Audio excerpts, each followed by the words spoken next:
साल था 2017, हिना की शादी हुई और पहले महीने ही उसने कंसीव किया। उसको जो अलामात महसूस हुई तो वो लोग डॉक्टर के पास गए। सेपरेट रहते हैं अपने माँ बाप से, दोनों पढ़े लिखे हैं। गुलशन इकबाल ब्लॉक 3 में उनकी रिहाइश है।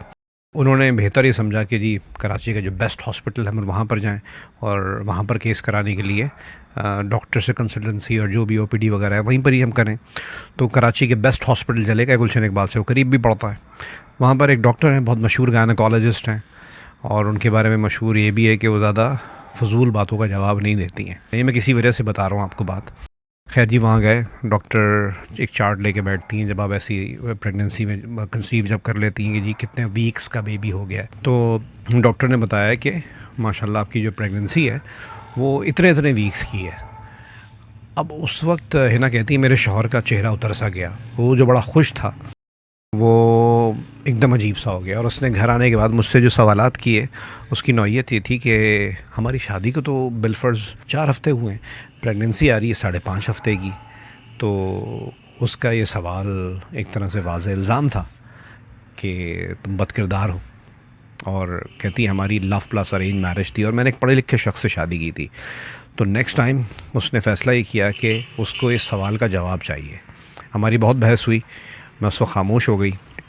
और फिर उसने गुलशन ब्लॉक 3 में ही एक क्लिनिक है, वहाँ पर के बारे में मशहूर था कि डॉक्टर बहुत कोऑपरेट करती हैं और आपकी 2 बातें सुन लेती हैं, एक्सप्लेन कर लेती हैं। उसकी वहाँ हिम्मत हुई, उसने वहाँ पूछा, डॉक्टर ने फिर समझाया उसको और उसको बात समझ में आई एक तरीके से। कहती हैं अब हमारा बच्चा माशाल्लाह है 9-10 साल का।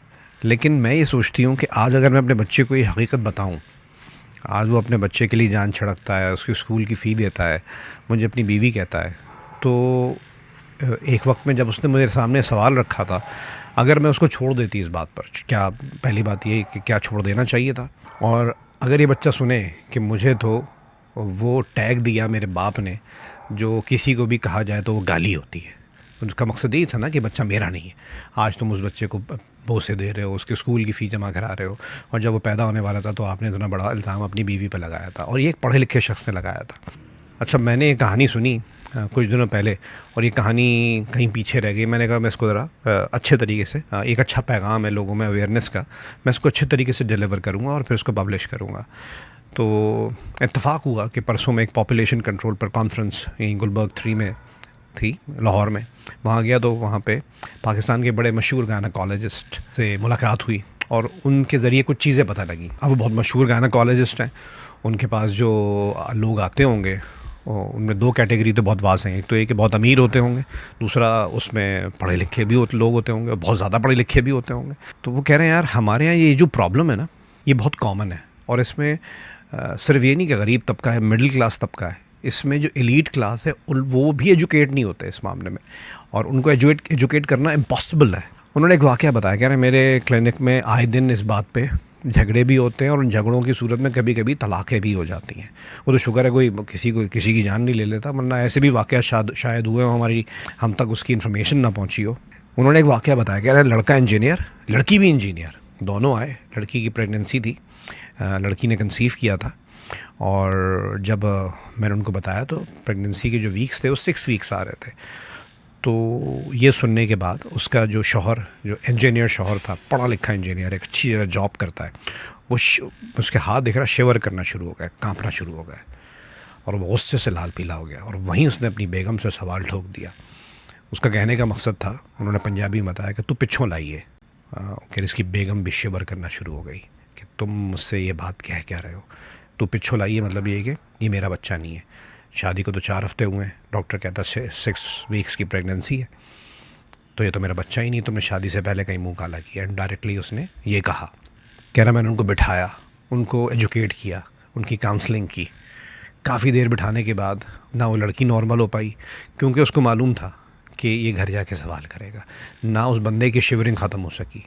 अच्छा, अब 2 चीज़ें, हम साइंटिफिकली इस बात को समझते हैं कि ये मामला है क्या, और इसके सोल्यूशन पर आप भी मुझे गाइड कीजिएगा। मेरे पास भी शायद 1-2 सोल्यूशंस हैं। उसमें एक हल डॉक्टर ने भी तजवीज़ किया था, वो जो गायनेकोलॉजिस्ट है बड़े मशहूर। पहले बात कर लेते हैं, जिसमें कोई डॉक्टर नहीं हो, अपनी हद तक मैं समझाने की कोशिश करूँगा। डॉक्टर जो काउंट करते हैं ना, वो LMP होता है, जिसके ज़रिए प्रेगनेंसी की growth of the baby count की जाती है। यानी कि इसकी एक मिसाल ले लेते हैं कि लड़की को फर्स्ट को पीरियड्स स्टार्ट हुआ, हैज़ स्टार्ट हुआ, इस हिसाब से 14th of that particular month उसकी जो एग्स रिलीज़ होने का जो टाइम होता है ना, बेस्ट टाइम कहते हैं जी कंसीव करने का, वो 14 बनता है ओव्यूलेशन टाइम जो कहलाता है। यानी कि उस दिन अगर ताल्लुक बनाया जाए मियाँ बीवी का तो वहाँ पे कंसीव होने के बहुत ज़्यादा चांसेस होते हैं। 1 अगस्त बिलफर्ज पीरियड्स की स्टार्ट होने की डेट थी, ख़त्म हो गए होंगे 6, 7, 8 तक उसका इम्पैक्ट ख़त्म हो गया होगा।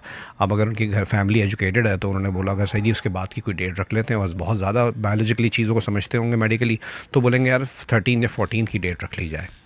ये एक तरह से आइडियल भी है कि जी अगर मियाँ बीवी राब्ता बनाते हैं तो बेस्ट टाइम है कंसीव करने का, अगर शुरू में ही कंसीव करना चाहते हैं। लेकिन फिर कि हमारे यहाँ तो पढ़ा लिखा तबका पूछेगा कि तू पिछों लाई है, क्योंकि फिर वही डेट आ जाएगी। क्योंकि बिलफर्ज अगर 13 को शादी होती है, 1 अगस्त को लड़की को डेट्स पीरियड्स आए थे, 13 को उसकी शादी हुई, 14 को बेस्ट टाइम था कंसीव करने का। बिलफर्ज वो 14 सितंबर, क्योंकि 4 वीक्स लगते हैं, 5 वीक्स लगते हैं लड़की को अंदाज़ा होने में, उनको पता लगा और वो 14 सितंबर को गए डॉक्टर के पास, किसी भी डॉक्टर के पास। अब वो सोचेंगे कि हमारी 13 या 14 को शादी हुई है तो 4 वीक्स बेबी की ग्रोथ होनी चाहिए, लेकिन बेबी की ग्रोथ LMP प्रोसेस के मुताबिक, LMP के रूल के मुताबिक, गायनाकोलॉजी के रूल के मुताबिक अराउंड 6 वीक्स होगी।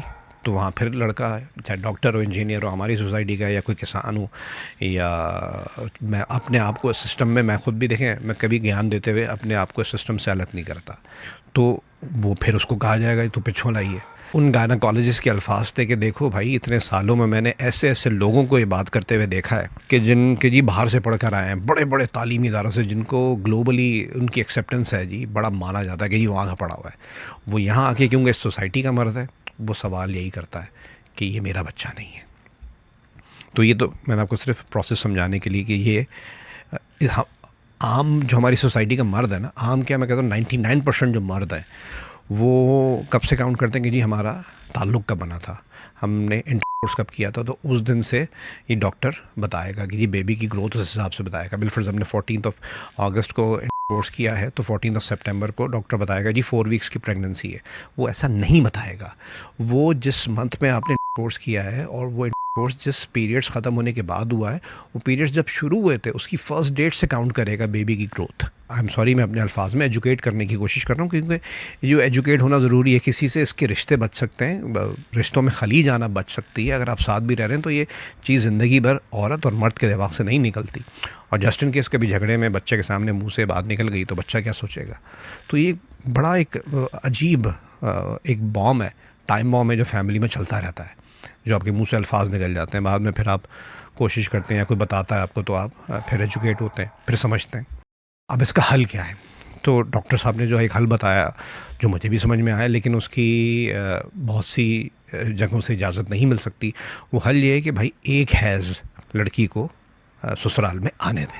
यानी कि मैं इसको अगर एक आम ज़बान में कहूँगे, पीरियड्स हमारे यहाँ क्योंकि मर्द हम लोग एजुकेट नहीं हो सकते, कहीं से भी पढ़ के आ जाएँ, तो एक पीरियड्स के दिनों में शादी की जाए। लेकिन पीरियड्स के दिनों में शादी करना बायोलॉजिकली, साइंटिफिकली और शरई तो एतबार से नाजायज़ है, गलत है, अनहेल्दी है, तो ये तो पॉसिबल ही नहीं है। दूसरा तरीका क्या हो सकता है, गायनाकोलॉजी के इस रूल को पाकिस्तान के लिए चेंज कर दिया जाए, क्योंकि फिर वही बात कि हमारे यहाँ का मर्द तो यही आएगा जी तो पिछोला ही है। बहरहाल इस वीडियो के ज़रिए मैंने कोशिश की कि इस छोटी सी बात पर बहुत बड़ा वबाल होने से बचाने के लिए एजुकेट किया जा सके। लेकिन इसका हल क्या है, मेरी नज़र में तो यही हल है कि ऐसे दिनों में शादी की जाए जब लड़की के पीरियड्स का टाइम है, या फिर शुरू में प्रोटेक्शन यूज़ की जाए और जब फर्स्ट पीरियड्स आ जाएं उसके बाद ताल्लुक़ बनाया जाए, ताकि ये इल्ज़ाम ही ना लगे। क्योंकि पाकिस्तान का इतना बड़ा गायनाकोलॉजिस्ट जब कह रहा है, मैं नहीं कह रहा कि भाई हमारे यहाँ का मर्द एजुकेट हो ही नहीं सकता इस मामले में, इम्पॉसिबल है, तो इसमें या तो गायनाकोलॉजी का रूल चेंज किया जाए या फिर शादियों की जो तवारीख़ तय होती हैं उसमें कुछ लॉजिक ऐसी ढूंढी जाए कि पहला हैज़ लड़की को ससुराल में आए, ताकि मर्द क्लियर रहे। आपकी नज़र में इस मसले का हल क्या है, ज़रूर शेयर कीजिएगा। और अगर ऐसा कोई तकलीफ़ दे वाक़या आपकी सामने से, आपकी नज़र से गुजरा है, तो प्लीज़ वो भी शेयर कीजिएगा। Thank you.